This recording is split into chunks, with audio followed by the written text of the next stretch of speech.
Hello students, welcome to MOS classes. आज हम 7th class English NCERT की book honeycomb के chapter number 3 Gopal and the hilsa fish के questions and answers को discuss करेंगे। तो सबसे पहले हम करेंगे working with the text, page number 42। First question में हमसे कहा गया है why did the king want no more talk about the hilsa fish. इसका यह मतलब है कि राजा अब हिल्सा फिश के बारे में कोई बात नहीं करना चाहता था। क्यों? तो इसका आंसर है everyone around the king was talking about hilsa fish, यानी कि राजा के आसपास जितने भी लोग थे वो सभी हिल्सा फिश के बारे में ही बातें कर रहे थे। दिस मेड किंग एंग्री, इसकी वजह से राजा को गुस्सा आ गया। So he did not want more talks about the hilsa fish, इसलिए राजा अब नहीं चाहता था कि हिल्सा फिश के बारे में कोई बात हो। सेकंड क्वेश्चन में हमसे कहा गया है what did the king ask Gopal to do to prove that he was clever. इसका यह मतलब है कि राजा ने गोपाल से ऐसा क्या करने के लिए कहा जिससे यह साबित हो सके कि गोपाल बहुत समझदार है, बहुत चालाक है। तो इसका आंसर है the king asked Gopal to buy and bring a huge hilsa fish to the palace without anyone asking him about it. यानी कि राजा ने गोपाल से यह कहा कि गोपाल को एक बड़ी हिल्सा फिश खरीदनी है और महल तक लेकर आनी है, और गोपाल को यह भी ध्यान रखना है कि रास्ते में कोई भी उससे हिल्सा फिश के बारे में बात ना करे, हिल्सा फिश के बारे में कोई प्रश्न ना करे। बाय का मतलब होता है खरीदना और ब्रिंग का मतलब होता है लाना। पैलेस का मतलब होता है राजमहल। थर्ड क्वेश्चन में हमसे पूछा गया है What 3 things did Gopal do before he went to buy his hilsa fish? यानी कि हिल्सा मछली खरीदने के लिए जाने से पहले गोपाल ने कौन से 3 काम किए? तो इसका आंसर है Gopal half shaved his face, smeared ash on his body and put on rags before he went to buy the hilsa fish. Smear का मतलब होता है मलना, पोतना। ऐश का मतलब होता है राख। रैक्स का मतलब होता है फटे पुराने कपड़े। यानी कि हिल्सा मछली खरीदने के लिए जाने से पहले गोपाल ने 3 काम किए। एक तो ये कि गोपाल ने अपने आधे फेस को ही शेव किया, यानी कि अपने फेस को एक तरफ से तो शेव किया, दूसरी तरफ से शेव नहीं किया। और दूसरा काम गोपाल ने यह किया कि गोपाल ने अपने शरीर पर राख मल ली, यानी कि राख पोत ली। और तीसरा काम गोपाल ने यह किया कि गोपाल ने फटे पुराने कपड़े पहन लिए। और ये 3 काम करने के बाद गोपाल हिल्सा मछली खरीदने के लिए बाजार की तरफ निकल पड़ा। फोर्थ क्वेश्चन में हमसे पूछा गया है how did Gopal get inside the palace to see the king after he had bought the fish. इसका यह मतलब है कि मछली खरीदने के बाद गोपाल राजमहल में राजा से मिलने कैसे पहुंचा। तो इसका आंसर है at first the gatekeeper did not allow Gopal to go in the palace. यानी कि पहले तो गेट कीपर ने, यानी कि गार्ड ने गोपाल को राजमहल में नहीं जाने दिया। Gopal began to dance and sing loudly, तो गोपाल ने नाचना शुरू कर दिया और जोर जोर से गाना शुरू कर दिया। The king heard the noise and asked the guard to bring the noise maker before him. जब राजा ने ये शोर सुना तो राजा ने गार्ड से कहा कि इस शोर मचाने वाले को मेरे सामने लेकर आओ। तो इस तरह से गोपाल राजमहल में राजा से मिलने पहुंच गया। फिफ्थ क्वेश्चन में हमसे कहा गया है explain why no one seemed to be interested in talking about the hilsa fish which Gopal had bought. इसका यह मतलब है स्टूडेंट्स कि गोपाल जो हिल्सा मछली खरीद कर लाया था, कोई भी व्यक्ति उस हिल्सा मछली के बारे में बात करने के लिए इंटरेस्टेड नहीं था। ऐसा क्यों? इसे आप ऐसे भी कह सकते हैं कि गोपाल के हाथ में एक बड़ी हिल्सा मछली थी, लेकिन कोई भी व्यक्ति उस हिल्सा मछली के बारे में कोई बात ही नहीं कर रहा था। ऐसा क्यों? तो इसका आंसर है no one seemed to be interested in talking about the hilsa fish which Gopal had bought because Gopal was half shaven, wearing rags and ash was smeared over his body. इसका ये मतलब है कि गोपाल जो हिल्सा मछली खरीद कर लाया था, कोई भी व्यक्ति उस हिल्सा मछली के बारे में बात करने के लिए इंटरेस्टेड नहीं था। और इसके 3 कारण थे। एक तो ये कि गोपाल ने अपने आधे चेहरे पर ही शेव कर रखी थी, दूसरा ये कि गोपाल ने फटे पुराने कपड़े पहने हुए थे, और तीसरा कारण ये था कि गोपाल ने अपने शरीर पर राख मली हुई थी। People were more interested in his appearance than the hilsa fish he had bought. यानी कि सभी लोग इस बात में रुचि ले रहे थे कि गोपाल दिख कैसा रहा था, और गोपाल के हाथ में जो हिल्सा फिश थी उसकी तरफ किसी का ध्यान ही नहीं जा रहा था। 6th क्वेश्चन में हमसे कहा गया है राइट ट्रू और false against each of the following sentences. यानी कि यहाँ पर हमें जो सेंटेंसेस दिए गए हैं, हमें ये बताना है कि इनमें से कौन से सेंटेंसेस ट्रू हैं और कौन से सेंटेंसेस फॉल्स हैं। तो फर्स्ट सेंटेंस में हमसे कहा गया है the king lost his temper easily, यानी कि राजा को जल्दी गुस्सा आ गया था। इस चैप्टर की रीडिंग वीडियो में हमने पढ़ा था स्टूडेंट्स कि जब सभी दरबारी हिल्सा मछली की बातें कर रहे थे तो राजा को जल्दी गुस्सा आ गया था, राजा को बहुत आसानी से गुस्सा आ गया था। तो इसका आंसर है ट्रू, तो यहां पर हम लिखेंगे ट्रू। सेकंड सेंटेंस है गोपाल वॉज अ मैडमैन, यानी कि गोपाल पागल था। हम जानते हैं स्टूडेंट्स कि गोपाल पागल नहीं था, वो बहुत समझदार था। तो इस सेंटेंस का आंसर है फॉल्स, तो यहां पर हम लिखेंगे फॉल्स क्योंकि ये सेंटेंस गलत है। थर्ड सेंटेंस है Gopal was a clever man, यानी कि गोपाल एक समझदार आदमी था। ये सेंटेंस बिल्कुल सही है स्टूडेंट्स, तो यहां पर हम लिखेंगे ट्रू। फोर्थ सेंटेंस है Gopal was too poor to afford decent clothes, यानी कि गोपाल इतना गरीब था कि ढंग के कपड़े भी नहीं खरीद सकता था। हम जानते हैं स्टूडेंट्स कि गोपाल ने फटे पुराने कपड़े जानबूझकर पहने थे, वो गरीब नहीं था। तो ये सेंटेंस गलत है, तो यहां पर हम लिखेंगे फॉल्स। फिफ्थ सेंटेंस है the king got angry when he was shown to be wrong। इसका यह मतलब है कि जब गोपाल शर्त जीत गया, यानी जब गोपाल ने शर्त में राजा को हरा दिया तो राजा को गुस्सा आ गया। इस चैप्टर की रीडिंग वीडियो में हमने देखा था स्टूडेंट्स कि जब गोपाल शर्त जीत जाता है तो राजा बहुत खुश होता है और गोपाल को शाबाशी देता है। तो ये सेंटेंस गलत है, तो यहां पर हम लिखेंगे फॉल्स। अब हम करेंगे working with language page number 42-43। First question के इस पैराग्राफ का ये मतलब है स्टूडेंट्स कि इस चैप्टर में सभी बातें डायरेक्ट स्पीच में लिखी गई हैं, यानी जिस व्यक्ति ने जो बात बोली वो बात वैसी की वैसी ही लिखी गई है।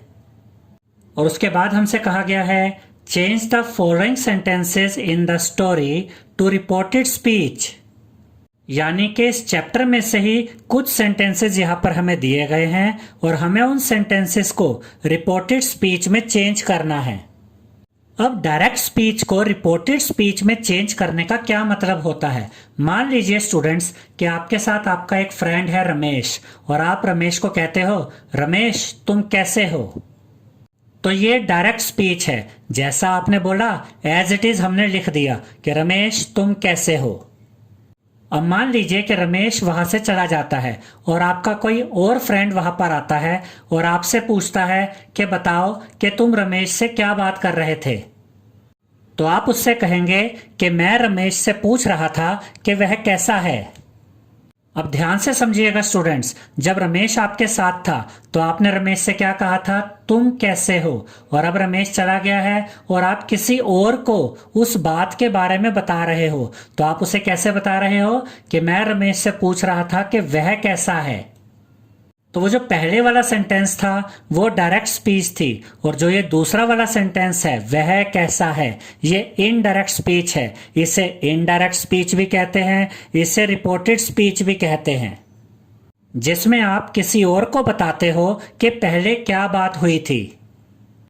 The first one has been done for you, और यहां पर हमें एक एग्जाम्पल भी दिया गया है।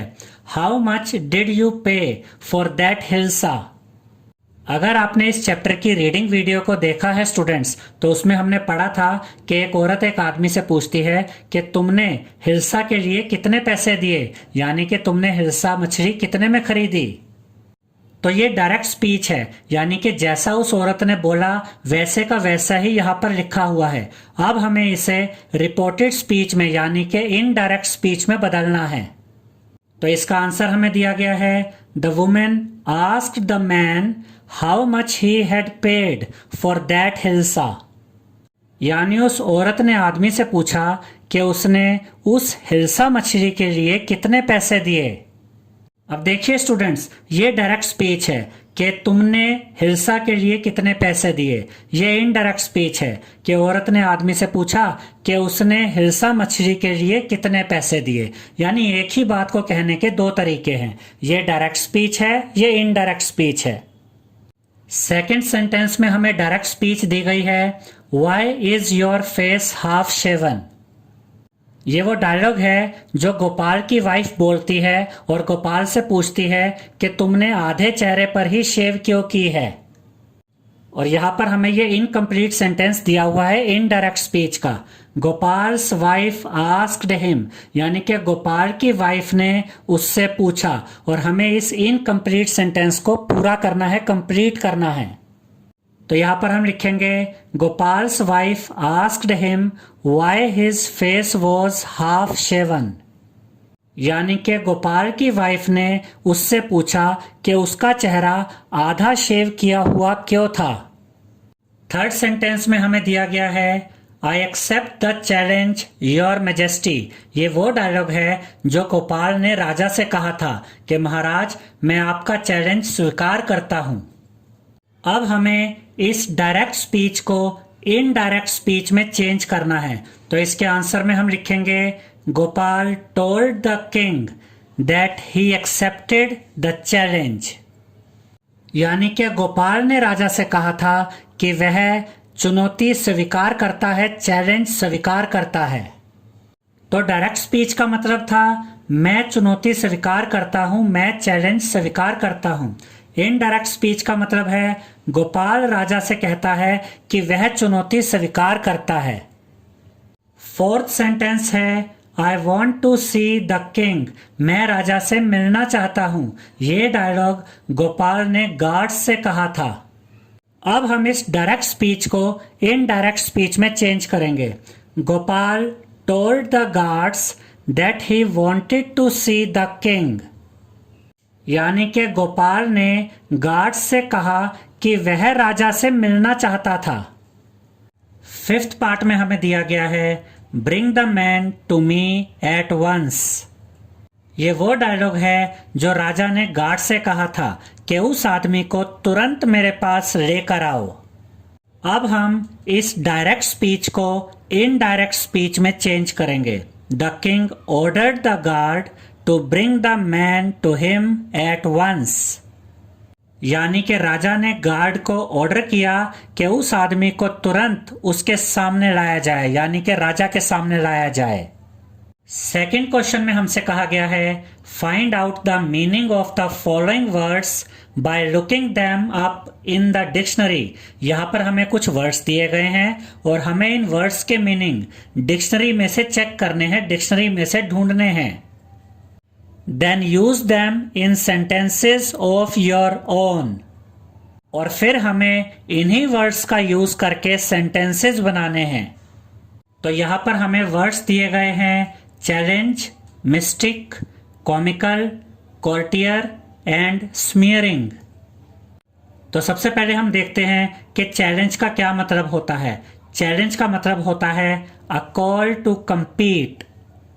यानी जब आप किसी चीज का सामना करते हैं, जब आप किसी चीज का मुकाबला करते हैं तो इसे चैलेंज कहते हैं। अब हम चैलेंज वर्ड को ही एक सेंटेंस में यूज करेंगे। Amit took the challenge of his teacher and won prize in annual day celebration.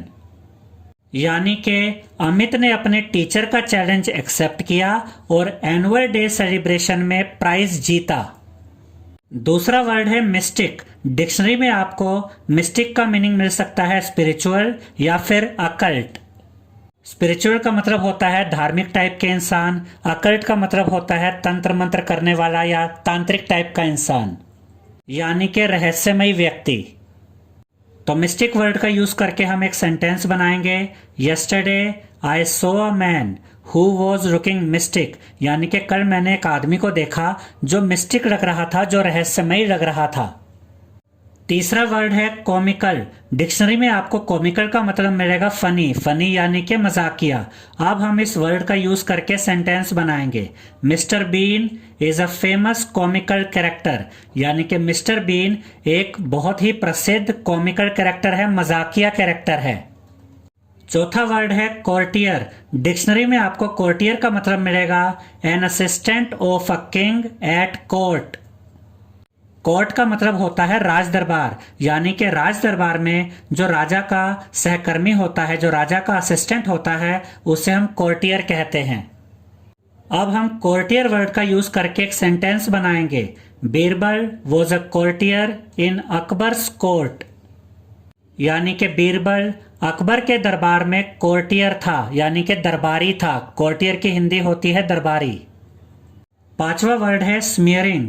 Dictionary में आपको स्मीयरिंग का मतलब मिलेगा coating something with a sticky और ऑयली सब्सटेंस, यानी कि स्मीयरिंग का मतलब होता है किसी चीज पर कुछ चिपचिपा या तेल जैसा कुछ लगा देना, और स्मीयरिंग की हिंदी होती है मलना या पोतना। अब हम स्मीयरिंग वर्ड का यूज करके एक सेंटेंस बनाएंगे। Amit smeared his body with oil before the game, यानी कि अमित ने गेम शुरू होने से पहले अपने शरीर पर तेल मल लिया, तेल पोत लिया। अब हम देखेंगे picture reading page number 44, 45 and 46। Page number 44 और 45 पे पिक्चर्स के द्वारा एक स्टोरी बताई गई है, और फर्स्ट क्वेश्चन में हमें कहा गया है look at the pictures and read the text allowed, यानी कि आपको पिक्चर्स को देखना है और जो भी वहां पर लिखा हुआ है पिक्चर्स के साथ आपको उसे जोर से पढ़ना है। अब पेज नंबर 44 और 45 पर पिक्चर्स के थ्रू जो स्टोरी हमें दिखाई गई है, पेज नंबर 46 पर उसी स्टोरी से रिलेटेड कुछ क्वेश्चंस हमसे पूछे गए हैं। तो उन क्वेश्चंस को समझने से पहले हम उस स्टोरी के बारे में आपको थोड़ा सा समझा देते हैं। उस स्टोरी में एक स्टैग है। स्टैग का मतलब होता है हिरन, यानी कि उस स्टोरी में एक हिरन है जिसे प्यास लगती है, और वो हिरन तालाब पे पानी पीने के लिए जाता है, और पानी में वो हिरन अपने सींगों को देखता है और उसे अपने सींग बहुत सुंदर लगते हैं। और पानी में ही वो हिरन अपनी टांगों को भी देखता है और उसे अपनी टांगें पतली और गंदी लगती हैं। तभी उस हिरन के पीछे शिकारी पड़ जाते हैं और वो हिरन जान बचाकर भागता है। फिर वो हिरन झाड़ियों में छुपने की कोशिश करता है, लेकिन उसके सींग झाड़ियों में फंस जाते हैं और वो शिकारी उस हिरन के बहुत पास आ जाते हैं। फिर किसी तरह से वो हिरन झाड़ियों से बाहर निकलता है और बहुत तेजी से भागते हुए अपनी जान बचाता है। और कहानी के अंत में हिरन सोचता है कि जो सींग मुझे इतने अच्छे लग रहे थे, उन सींगों की वजह से मेरी जान जाने वाली थी, क्योंकि वो सींग झाड़ियों में फंस गए थे। और फिर वो हिरन ये भी सोचता है कि मेरी टांगे जो मुझे पतली और गंदी लग रही थी, उन्हीं की वजह से मेरी जान बची, क्योंकि उन्हीं की वजह से मैं तेजी से भाग सका। अब हम इन क्वेश्चंस को समझते हैं। Where is the stag? हिरन कहाँ पर है? तो इसका आंसर है the stag is standing by the side of a pond, यानी कि हिरन एक तालाब के किनारे पर खड़ा है। सेकंड क्वेश्चन है व्हाट इज ही डूइंग, यानी कि हिरन क्या कर रहा है? He is going to drink water, हिरन पानी पीने जा रहा है। He sees the reflection of his horns in water, और हिरन तालाब के पानी में अपने हॉर्न्स यानी कि अपने सींगों को देखता है। थर्ड क्वेश्चन है, does he like his antlers horns? Antlers का मतलब भी सींग होता है, हॉर्न्स का मतलब भी सींग होता है। तो यहाँ पर हमसे ये पूछा गया है, क्या हिरन को उसके सींग अच्छे लगते हैं? तो इसका आंसर है yes, he finds them beautiful. यानी कि जब हिरन तालाब के पानी में अपने हॉर्न्स अपने सींगों को देखता है तो उसे अपने सींग बहुत सुंदर दिखते हैं। फोर्थ क्वेश्चन है, does he like his legs? क्या हिरन को अपनी टांगे अच्छी लगती हैं? इसका आंसर है no, the stag thinks that his legs are very thin and ugly. जब हिरन तालाब के पानी में अपनी टांगों को देखता है तो हिरन को लगता है कि उसकी टांगें बहुत पतली हैं और भद्दी है। अगली का मतलब होता है भद्दा, गंदा। यानी कि हिरन को अपनी टांगें अच्छी नहीं लगती हैं। फिफ्थ क्वेश्चन है, why is the Stag running? हिरन क्यों भाग रहा है? तो इसका आंसर है the stag is running on seeing the hunters, यानी कि शिकारियों को देखकर हिरन भाग रहा है। हमने अभी आपको बताया था स्टूडेंट्स कि जब हिरन के पीछे शिकारी पड़ जाते हैं तो हिरन भागता है। सिक्स्थ पार्ट में हमसे कहा गया है, is he able to hide in the bushes? क्या हिरन झाड़ियों में छुप पाता है? हमने आपको बताया था स्टूडेंट्स कि हिरन झाड़ियों में नहीं छुप पाता है क्योंकि हिरन के सींग झाड़ियों में फंस जाते हैं। तो इसका आंसर है no, he is not able to hide in the bushes because of his horns. यानी कि हिरन अपने सींगों की वजह से झाड़ियों में नहीं छुप पाता है। सेवेंथ पार्ट में हमसे कहा गया है, where are the hunters now? अब शिकारी कहाँ पर हैं?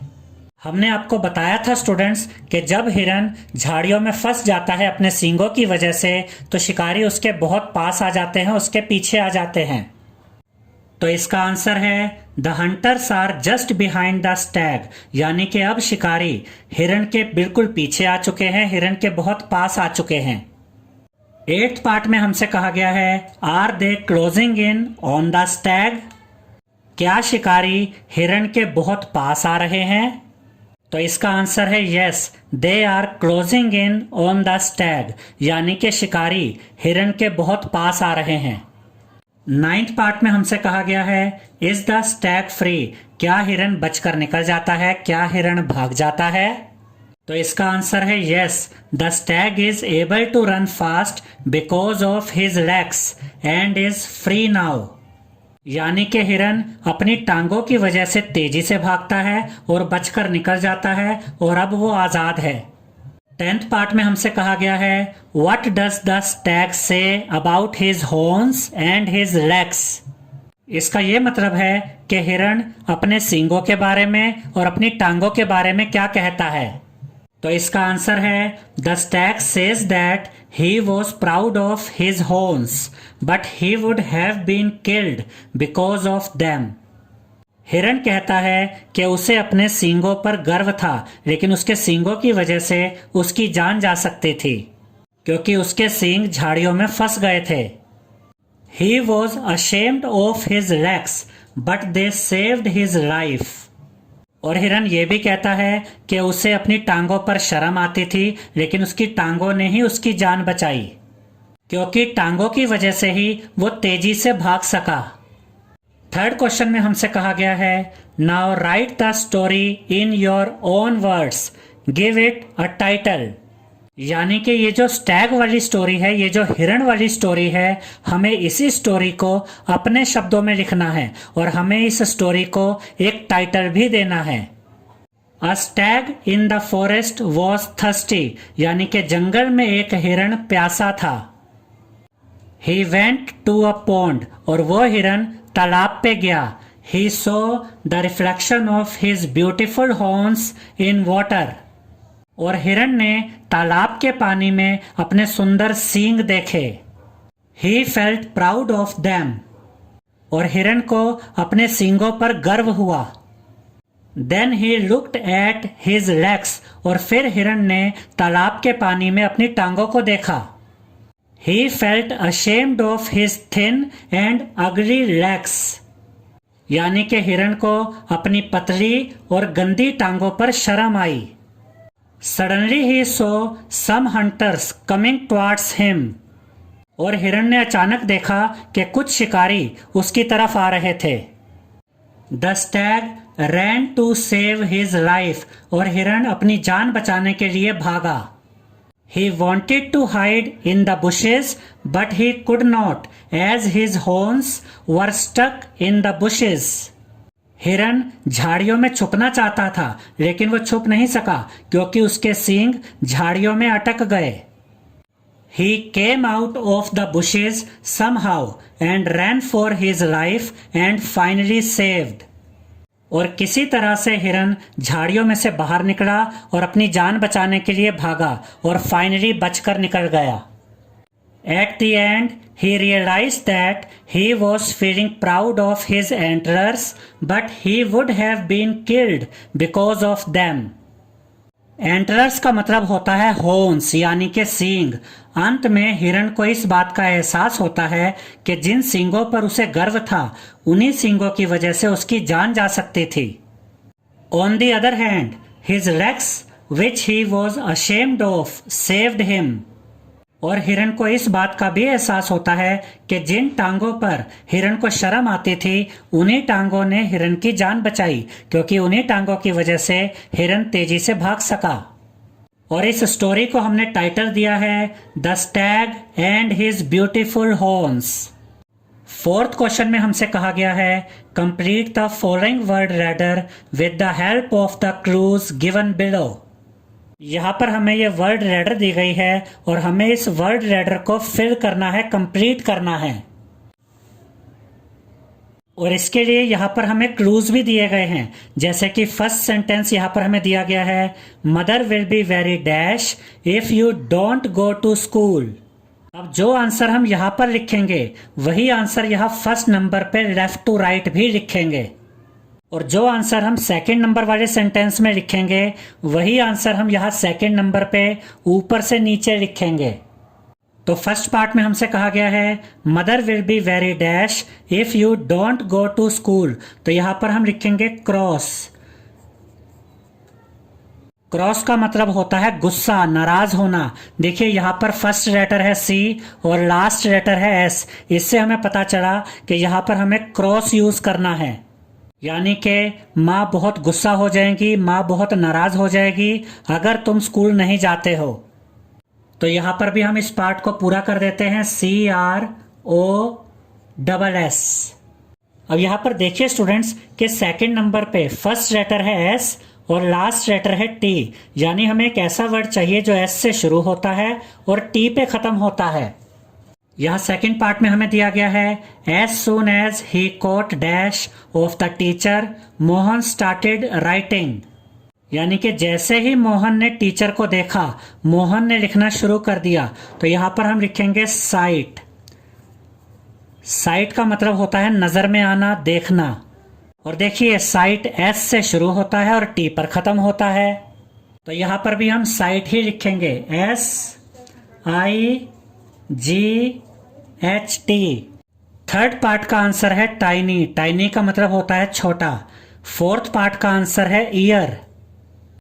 फिफ्थ पार्ट का आंसर है रूफ। रूफ का मतलब होता है छत। सिक्स्थ पार्ट का आंसर है फज। फज का मतलब होता है बात का बतंगड़ बनाना। सेवेंथ पार्ट का आंसर है स्ट्रीट। स्ट्रीट का मतलब गली या सड़क। और अगर आप यहाँ पर वर्ड रेडर में देखें तो जो आंसर्स हमने ब्लैंक स्पेसेस में फिल किए हैं वही आंसर्स हमने यहाँ पर भी लिखे हैं।